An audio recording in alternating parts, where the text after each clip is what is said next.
World. I'm Adrian Norvid, and my artistic practice, the center of it is, and has been for the longest time, is paper, actually. I like doing things on paper, and I often like doing things you're really an idiot to try and do with paper. Things at the edge of paper, sort of failing to do what you're trying to get it to do. So I'll often make sculptures or, this insane installation performance piece. But paper's the center of it. Humor is the other touchstone, I suppose. There's a lot of different things that I do. I make very, very small things sometimes. If you go on the internet, you'll find little tiny videos of me moving little tiny things around with a wire. I also make enormous drawings, that'll fit a wall, 16-foot drawings. I like those extremes of scale a lot. Usually figurative things, but I actually kind of love making abstract things. They just don't sort of stay abstract for that long. I like using text a lot, and text is often the kind of spur for a lot of the works that I make. The text will sometimes come first. That's another touchstone of the work, is sort of dumb things that are kind of clumsy humor, or things that you kind of groan. My students used to call them dad jokes, Right? I've never been a dad, but I like to use that. I like to use things that when you put them in sort of like the high art context, it kind of makes people stumble. They're like, what's that doing here? And I like that effect a lot. A lot of my work is about that. It's about this kind of shock of how dare he do this dumb, silly, awkward thing in this serious setting. So, it's nice to be in this seriously show because it highlights that kind of thing about me. Yeah.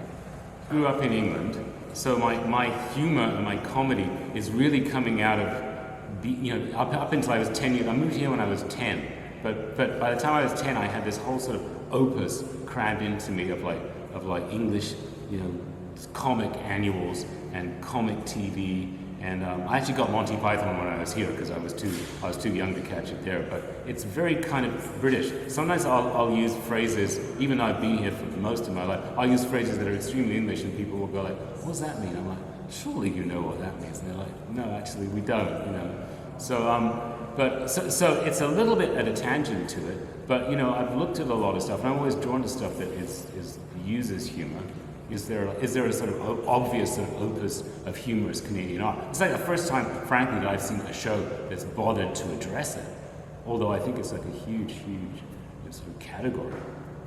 Artists are always like this. Artists, you could argue that every artist is humorous or ironic. They've always got some little kind of elbow in your ribs, whatever they're doing, even if they're doing something with a very serious politicized subject. There's always artists. They're different from like sociologists or journalists. They've always got a twist, and you're like, what's that doing there? And in some ways, like that's the humorous element. So I think a lot of us, maybe all of us, share that, But this is like more overt, obviously. Some of the works in the show are like, oh, you have to think about why would that be in a show about Canadian humor, and you sort of you come round to it eventually. You go, I see. All right, okay.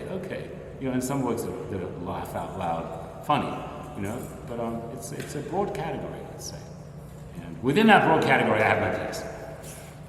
I think that I like to kind of confound people. I'm interested in that, because I'm interested in what happens when I go to a show and I see work that I really kind of like and I really sort of don't like, and my brain doesn't have a place for it. I'm looking at it going like, well, that's not right. You can't really do. How can you put that with that? You can't put those two things and claim you're the same one. And then all of a sudden, my brain's going, make a new draw, and that's healthy for me. So in some way, I like people to make a new draw. It's a bit lofty ambition, But it's true. That sort of collision between what I'm trying to do and the weird things I'm trying to do, and the way that you perceive the world or perceive the art world. I'm really interested in that. For people to come. I'm not really trying to provoke them in a sense of sort of outrage, although I think that's totally valid and is interesting. I'm not that kind of person that will do that. I do some outrageous things, and sometimes I let myself do. For instance, in the studio right now, there's a little tiny drawing, and I quite like it too. It's like a kind of cartoon of Hitler, and I was like, am I allowed to do that? I can't believe you're actually having this question still. Am I allowed to do this image? But, so sometimes, and I hope that when people see that, they'll go, oh, And I'm gonna go, oh, that's funny. And I go, but are you allowed to? Wait a second. You know, just this spiral of kind of questioning. So I'm interested in that. And I think the autopsy is partly questioning what, like, so many people that will see this will actually have been through some like basic high school anatomy, or possibly even like first year med school, and they'll look at my piece and go, this is complete nonsense. This man doesn't know anything about the body. And I actually had to study it up because I really don't know anything. Just this morning I was looking up, are veins blue or arteries blue? I couldn't, I'm actually not sure, but they're not green, and there's some green ones in here too.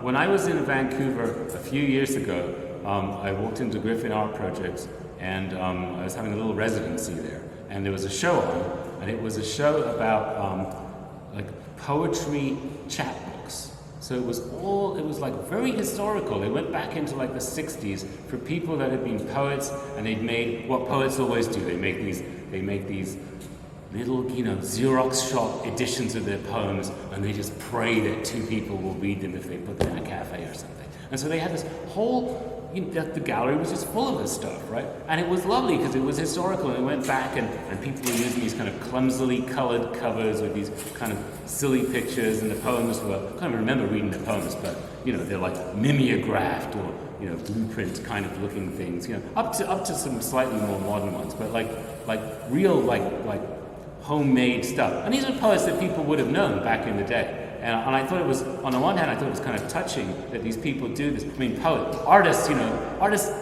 if they get seen, they're actually seen. Poets, they're like buried under their pillow half the time, It's like they got almost very little readership. Even if they're famous, they don't have an enormous readership. So I thought it was touching, and I just like them visually. I like the kind of do-it-yourselfness. So I started making my own titles for poetry books. You'll see them in the show. They're the silliest imaginable titles. And I thought, I should make these poetry books. I'm not going to write the poetry, but I like the books. So I kind of I made a range of sort of colored covers. They're out of a kind of synthetic material, and I filled them with.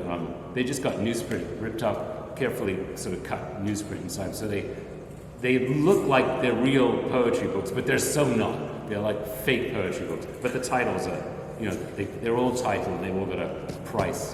They're very, very cheap, and they're a little bit sad and a lot's done, and they all get ranged on a bookcase. So another piece, it's a text piece, I suppose.